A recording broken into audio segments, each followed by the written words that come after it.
Gracias y buenas noches. Además, este otro tema para que tengas en cuenta, ¿sabías que hoy entró en vigencia ya la receta electrónica? Su implementación rige en todo el país y hay 17 provincias que ya la usan, por lo cual el resto de las provincias va a tener que adecuarse, ya que será la única modalidad para poder tener la medicación. Para hablar de este tema, convocamos aquí en Noticias a las 20:30 a Rubén Sajem, que es el director del Centro de Profesionales Farmacéuticos Argentinos. Hola Rubén, buenas noches. Gracias por acompañarnos. ¿Cómo estamos? Buenas noches. ¿Cómo están? ¿Qué tal? Bien, todo bien. Bueno, para que todo el público pueda comprender de qué estamos hablando, para que todos tengamos claro qué tenemos que hacer ahora cuando vamos a la farmacia y nos han recetado un medicamento, ¿qué tenemos que saber los usuarios? Bueno, primero llevemos tranquilidad a la gente, va a poder seguir comprando sus medicamentos como lo hace hasta ahora, sea que tenga recetas electrónicas emitidas por su obra social o prepaga, van a seguir siendo aceptadas. Las recetas papel también van a convivir con la receta electrónica, va a haber un periodo de transición, eso ya se aclaró en la ciudad de Buenos Aires, que tiene una ley propia, no va a regir inmediatamente la prohibición de las recetas de papel o la anulación de las recetas de papel. En los casos que sea necesario, los médicos las van a poder emitir. Y sí se va a atender progresivamente hacia un mejoramiento de lo que es la receta electrónica. La receta electrónica implica que el médico receta a través de una plataforma de prescripción electrónica. Esa receta está en internet, en un sitio, además de que el paciente la puede llevar en su celular, pero es verificable tanto para la farmacia como para la seguridad social. Es una receta que está ya emitida en forma electrónica. Bien. Va a ser atendida en todas las farmacias y en la ideal es que sea en todas las farmacias del país. De alguna manera, Rubén, se vuelve a aquella modalidad a la que tuvimos que adaptarnos los usuarios durante la pandemia, ¿o hay modificaciones entre aquella etapa y esta que iniciamos hoy? Bueno, esta iniciativa de permitir la receta electrónica, porque la antigua ley de medicina exigía que el médico haga la receta, escriba la receta en receta papel y la firme en forma autógrafa, empezó justamente la pandemia. Esto viene del año 2020, pero este sistema nuevo va a reemplazar lo que era la foto, la imagen de la receta, que era un mecanismo muy inseguro que sirvió durante la pandemia para que la gente acceda a sus medicamentos. Entonces ya la receta electrónica implica un sistema mucho más perfeccionado, que funciona en muchos países del mundo, es mejor porque hay más claridad en la receta, no hay problemas con la letra del médico, se pueden hacer seguimientos de los medicamentos que se van recetando, se pueden hacer estadísticas, se puede relacionar con la historia clínica digital del paciente.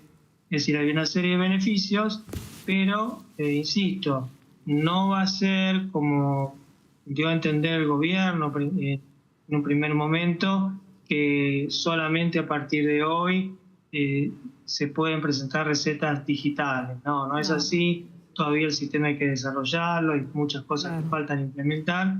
Y mientras tanto van a convivir la receta electrónica para que lo pueda obtener y la receta papel en los casos necesarios. Bueno, es muy importante que nos detengamos en este punto para no confundir a la gente, al público en general. Pero ¿hay un estimado de cuándo va a ser el momento en el cual solamente las farmacias acepten las recetas electrónicas, o eso todavía no está definido? Porque además hay que tener en cuenta qué pasa con las provincias que no han adherido a este sistema todavía y que ahora sí van a tener que hacerlo.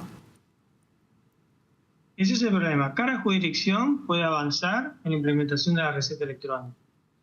La Ciudad de Buenos Aires lo está haciendo, Córdoba también, la provincia de Buenos Aires ya lo tiene implementado desde hace 2 años.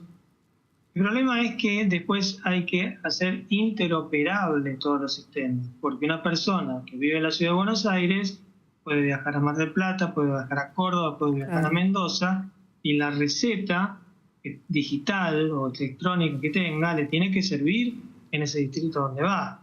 Y ahí tiene que intervenir el Ministerio de Salud de la Nación, la Autoridad Sanitaria Nacional, haciendo la interconexión de todos estos sistemas. Eso es lo que faltaría.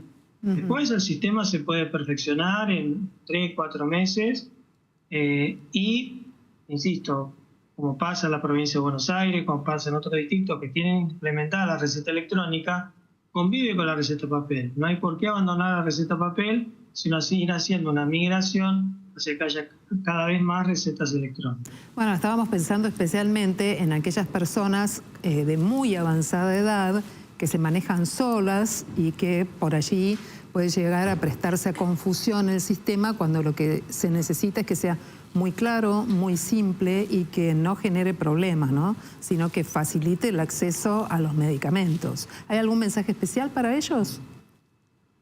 Que no se preocupen, que de implementarse la receta electrónica en el distrito en que vivan, ya sea en la Ciudad de Buenos Aires o en donde sea, la receta electrónica va a ser un avance en el sentido que va a poder ir a la farmacia solo con su nombre y documento, y la receta ya la farmacia la va a poder visualizar. Claro. Y va a hacer falta que el médico se la mande por mail, ni por WhatsApp, ni nada.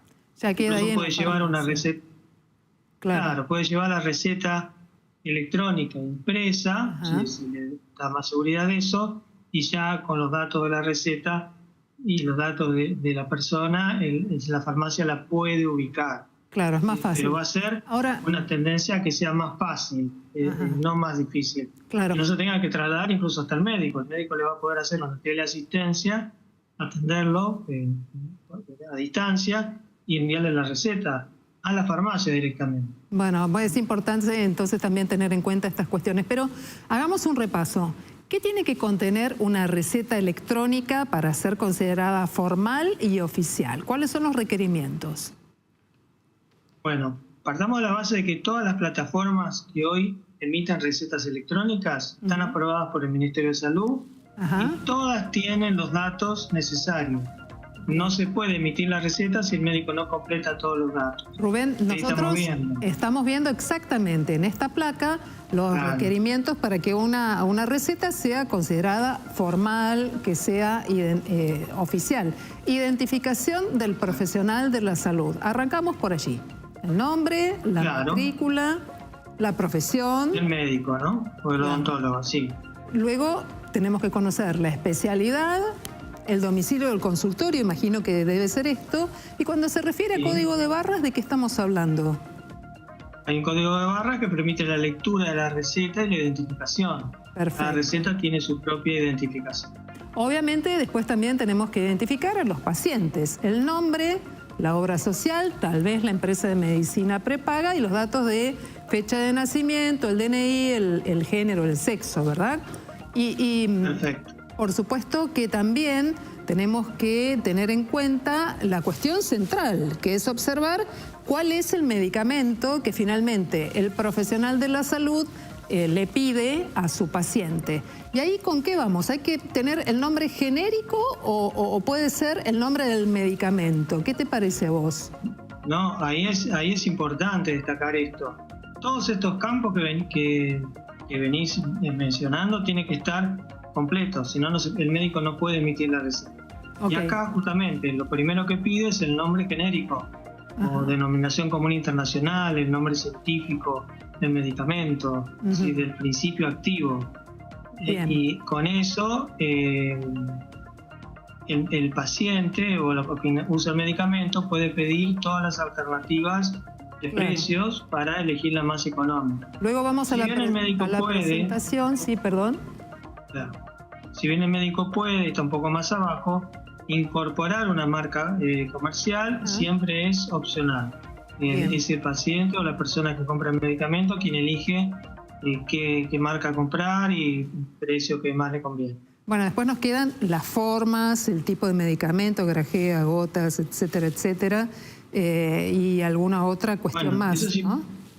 Eso es importante porque justamente muchas veces se presta confusión porque no se entiende la letra del médico, que es lo que está, a veces hasta el nombre del medicamento, pero cuál es la dosis. Entonces, acá va a estar mucho más claro, escrito muy claramente y sin que falte ningún dato para poder dispensar esa receta en la farmacia. Sí, me quedé pensando en algunos medicamentos que son, por ejemplo, con receta archivada. Si esto no hace este sistema, tal vez facilita porque te queda la constancia de la receta sí o sí, ¿no? Claro, ahí hay otro tema que por eso tampoco se puede acelerar esto y decir, bueno, a partir de hoy no hay más recetas manuales, porque las farmacias todavía no tenemos adecuados los sistemas para las recetas digitales. Claro. Todo lo que hacemos es imprimir las recetas y pasarlas de forma manuscrita a un libro, cuando se requiere que la receta sea archivada, en el caso de psicotrópicos, estupefacientes, antibióticos, y eso también va a llevar tiempo. Hay que desarrollar ese sistema para las farmacias. Tenemos que comunicarnos con el médico para avisarle cuando hacemos un reemplazo. Bueno, todo eso no está implementado. Y bueno, no depende de la farmacia, depende de la autoridad sanitaria que apruebe un programa de gestión para las farmacias. Rubén Sajem nos ha ayudado a entender cómo se va a implementar este nuevo sistema de recetas electrónicas. Se me iba la periodista política, ¿no? Ya te estaba hablando de la boleta electrónica para votar en este año también. Muchísimas gracias, Rubén. Gracias a ustedes.